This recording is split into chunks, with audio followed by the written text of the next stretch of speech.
ஒரு கார்த்திகை மாத கருக்கிருட்டு. செங்கல்பட்டிலிருந்து படப்பிடிப்பை முடித்துக்கொண்டு எம்ஜிஆர் அவர்கள் நடுநிசி 12 மணி வாக்கில் காரில் வந்து கொண்டிருக்கிறார். கண் விழித்தவாறே தனது காரில் எம்ஜிஆர் அவர்கள் வந்து கொண்டிருந்த பொழுது வழியில் போலீஸ் உடையில் நின்ற ஒருவரை பார்க்கிறார். எம்ஜிஆர் அவர்களின் கார் அவரை கடந்து செல்கின்ற போது எம்ஜிஆர் அவர்களின் நெஞ்சில் பொறி தட்டுகிறது. ஆள் நடமாட்டமே இல்லாத இந்த அர்த்த ராத்திரியில் அந்த போலீஸ்காரர் பஸ்ஸுக்காக காத்து நிற்கிறார் என்பதை எம்ஜிஆர் அவர்கள் புரிந்து கொள்கிறார். உடனே தனது டிரைவரிடம் காரை நிறுத்த சொல்கிறார் எம்ஜிஆர். கார் பின்னோக்கி வருகிறது. போலீஸ்காரரின் அருகில் காரை நிறுத்தி கதவை திறந்து ஏறுங்கள், எங்கே போக வேண்டும் என்கிறார் எம்ஜிஆர். பரவாயில்லை, நான் பஸ்ஸிலே வந்து விடுகிறேன் என்கிறார் அந்த போலீஸ்காரர். நேரமாகிவிட்டது, இனி இந்த ரூட்டில் பஸ் கிடையாது, ஏறிக்கொள்ளுங்கள் என்று எம்ஜிஆர் அவர்கள் வலுக்கட்டாயம் செய்ய போலீஸ்காரர் வேண்டா வெறுப்பாக ஏறுகிறார். காரின் உள்ளே லைட் போட்டு சாப்பிட்டீங்களா என்று கேட்டுக்கொண்டே தனது சீட்டுக்கு பின்னால் இருந்த பிஸ்கெட் பழங்களை எடுத்து கொடுக்கிறார் எம்ஜிஆர். இப்படி ஓசியில் பயணம் செய்வதே எனக்கு உடன்பாடில்லை. இன்னும் நீங்கள் உண்ண சொல்லி வேறு என்னை இழிவுபடுத்தாதீர்கள் என்று போலீஸ்காரர் மறுக்கிறார். எம்ஜிஆர் அவர்கள் பூரிக்கிறார். இருப்பவனிலிருந்து இல்லாதவன் வரை படித்து பதவியில் இருக்கும் எத்தனையோ பேர் எனக்கு அது வேண்டும் இது வேண்டும் என்று எம்ஜிஆர் அவர்களிடம் வேண்டியதை பெற்று செல்கிறார்கள். ஆனால் சாதாரண பொறுப்பில் இருக்கும் இந்த போலீஸ்காரரின் நேர்மை எம்ஜிஆர் அவர்களை மெய்சிலிர்க்க வைத்துவிட்டது.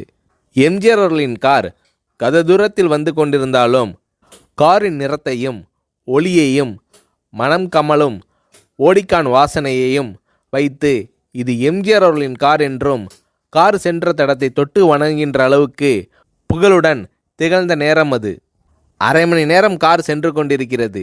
ஆனால் அதுவரை எம்ஜிஆர் அவர்களை பற்றி பெரிதாக போற்றி புகழ்ந்து பேசாமல் அந்த போலீஸ்காரர் வந்ததே புரட்சித் தலைவர் எம்ஜிஆர் அவர்களுக்கு அந்த போலீஸ்காரர் மீது மரியாதையை கூடுதலாக்கியது.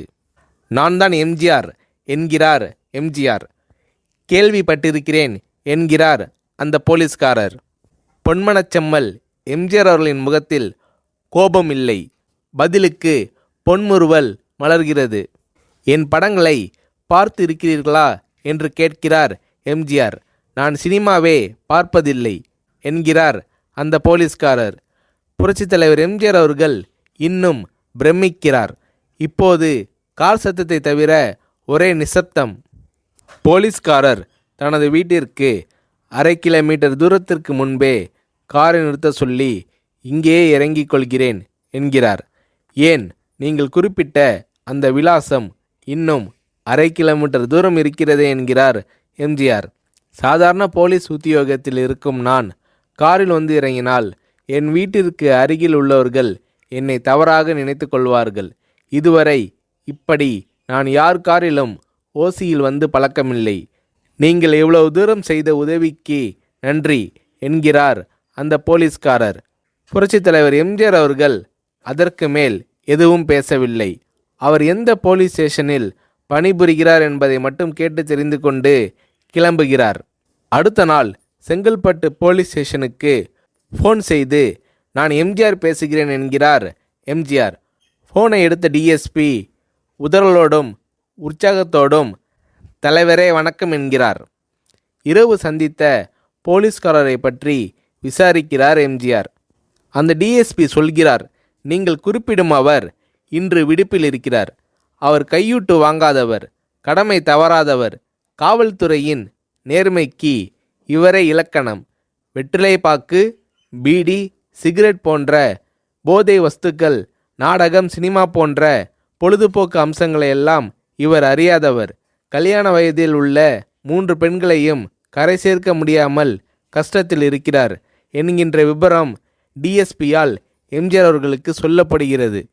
அவரை நாளை என் தோட்டத்திற்கு வர சொல்லுங்கள் என்கிறார் எம்ஜிஆர். கேட்டுக்கொண்ட டிஎஸ்பி உங்களோடு ஃபோனில் ஆளுக்கு ஒரு வார்த்தை பேச இன்ஸ்பெக்டர், சப் இன்ஸ்பெக்டர் உட்பட எல்லோரும் ஆசைப்படுகிறார்கள். ஃபோனை அவர்களிடம் கொடுக்கலாமா என்கிறார். எம்ஜிஆர் அவர்கள் கொடுங்கள் என்கிறார். பேசுகிறார்.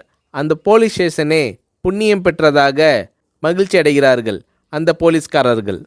மறுநாள் அந்த போலீஸ்காரர் ராமவரம் தோட்டத்திற்கு அழைத்து வரப்படுகிறார்.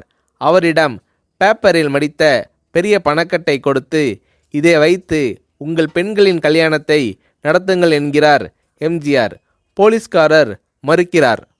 நான் ஏதாவது உங்களிடம் காரியமாற்ற சொல்லி அதற்காக கொடுத்தால் அது தவறு. என்னால் ஆக வேண்டியது உங்களுக்கும், உங்களால் ஆக வேண்டியது எனக்கும் எதுவும் இல்லை.